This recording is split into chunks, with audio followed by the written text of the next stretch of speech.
I'm going to tell you today about couple therapy. First we will discuss couple therapy introduction.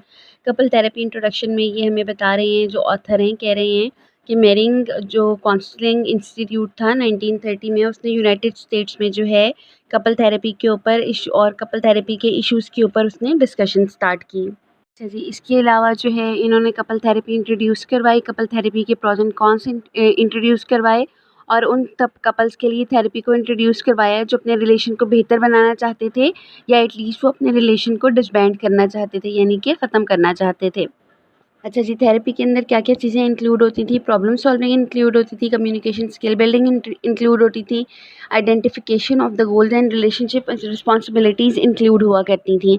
अब problem solving से मुराद क्या है? Problem solving से मुराद है कि जो कपल्स जो हैं किसी प्रॉब्लम में फँस जाते हैं, स्टक हो जाते हैं, उनके लिए प्रॉब्लम सॉल्विंग सिखाई गई, कम्युनिकेशन स्किल बिल्डिंग सिखाई गई उन लोगों को जिनकी कम्युनिकेशन में प्रॉब्लम थी। यानी बाज़ दफ़ा ऐसा होता है ना कि हम बात कुछ कर रहे होते हैं, बात का मौज़ू कुछ होता है, बात किसी और तरफ निकल जाती है और हीटेड डिस्कशन स्टार्ट हो जाती हैं। तो उस हवाले से उन कपल्स को कम्युनिकेशन स्किल बिल्डिंग सिखाई गई। उसके बाद उन्हें अपने रिलेशनशिप गोल्स सिखाए गए कि वो रिलेशनशिप को किस तरफ लेकर जाना चाहते हैं। तो ये जो था कपल थेरेपी के अंदर सिखाया गया। जी, 1930 में ऑथर बताता है कि 1930 के अंदर जो रेट ऑफ डिवोर्स है या जो सेपरेशन था वो इंक्रीज़ हो गया काफ़ी हद तक और लोगों के अंदर डिप्रेशन, एंजाइटी बहुत ज़्यादा फैलना शुरू हो गई। इस प्रॉब्लम को सॉल्व करने के लिए एक इंस्टीट्यूट बनाया गया जिसका नाम था मैरिज काउंसलिंग इंस्टीट्यूट। उस इंस्टीट्यूट को बनाकर इंस्टीट्यूट को इंट्रोड्यूस करवाया गया। इसके अंदर जो था वो कपल थेरेपी को उन लोगों को कपल थेरेपी दी जाती थी जो कपल्स जो हैं वो किसी प्रॉब्लम में फंस जाते थे, कहीं स्टक हो जाते थे और उनको जो है रिलेशनशिप टेक्निक्स सिखाई गई। इसके साथ डिससेटिस्फेक्शन यानी कि जो लोग गैर मुतमईन थे अपनी शादीशुदा लाइफ से और जिनकी कम्युनिकेशन में मसला आ रहा था, उनको कम्युनिकेशन और सेटिस्फेक्शन किस तरह से हासिल करनी है ये सिखाया गया। जिन लोगों के लिए रिलेशनशिप रिलैक्सेशन के बजाय बर्डन था, उन लोगों को कपल थेरेपी सिखाई गई। डिफरेंट कोर्सेज़ और बुक्स को इंट्रोड्यूस करवाया गया और पब्लिश करके लोगों के साथ हेल्प किया गया।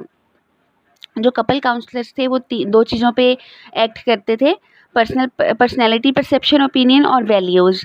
अच्छा जी, उसके बाद है हर इंसान जो है वो दूसरे इंसान से डिफरेंट होता है, हर इंसान की अपनी परसेप्शन होती है, डिफरेंट ओपिनियन होते हैं और एक दूसरे से हम लोग कुछ चीज़ों में हम लोग एक दूसरे से मुख्तलिफ होते हैं।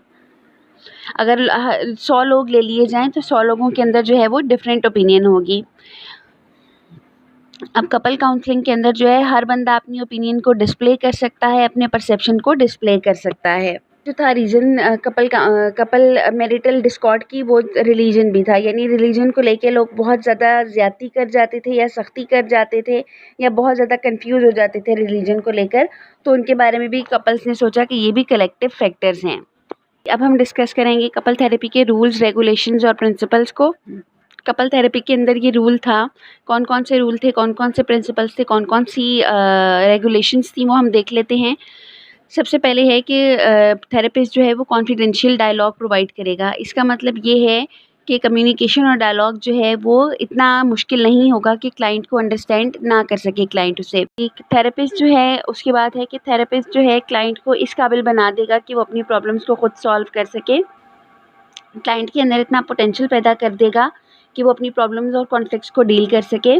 क्लाइंट को इतना एम्पावर कर देगा कि वो अपने रिलेशनशिप का कंट्रोल हासिल कर सकेगा और प्रॉब्लम्स को खुद से सॉल्व कर सकेगा।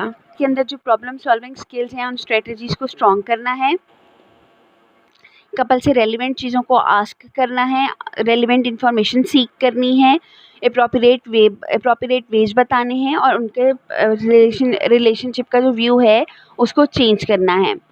क्लियर गोल्स सेट करने हैं, क्लियर ऑब्जेक्टिव्स सेट करने हैं। यानी एक रिलेशनशिप अगर कोई गर्लफ्रेंड बॉयफ्रेंड या फिर एक मियाँ बीवी अपने रिलेशन को लेकर कंफ्यूज हैं कि आया उन्हें बच्चा पैदा करना चाहिए या नहीं, अगर एक पार्टनर कह रहा है कि बच्चा पैदा करना चाहिए और दूसरा पार्टनर कह रहा है कि बच्चा अभी पैदा नहीं करना, तो इस किस्म के गोल्स में जो कॉन्फ्लिक्ट्स आ रहे होते हैं उन कॉन्फ्लिक्ट्स को एक हतमी शक्ल देके उनके ऑब्जेक्टिव्स को क्लियर करके तो गोल डायरेक्टेड जो एक्टिविटी है वो दी जाती है। थेरेपिस्ट को कंफ्यूज नहीं होना होता है जो भी टॉपिक्स के ऊपर उसने बात करनी होती है। नेगेटिव जो रेपिटेटिव पैटर्न होता है उनके कम्युनिकेशन और इंटरेक्शन के दरमियान उसको आइडेंटिफाई करना होता है। सेशन के दौरान जजमेंटल और शॉकिंग रिमार्क्स नहीं पास करने होते, क्योंकि अगर थेरेपिस्ट ही शॉकिंग और जजमेंटल रिमार्क्स पास करना शुरू कर देगा तो फिर उस थेरेप्यूटिक रिलेशनशिप की वर्थ क्या रह जाएगी।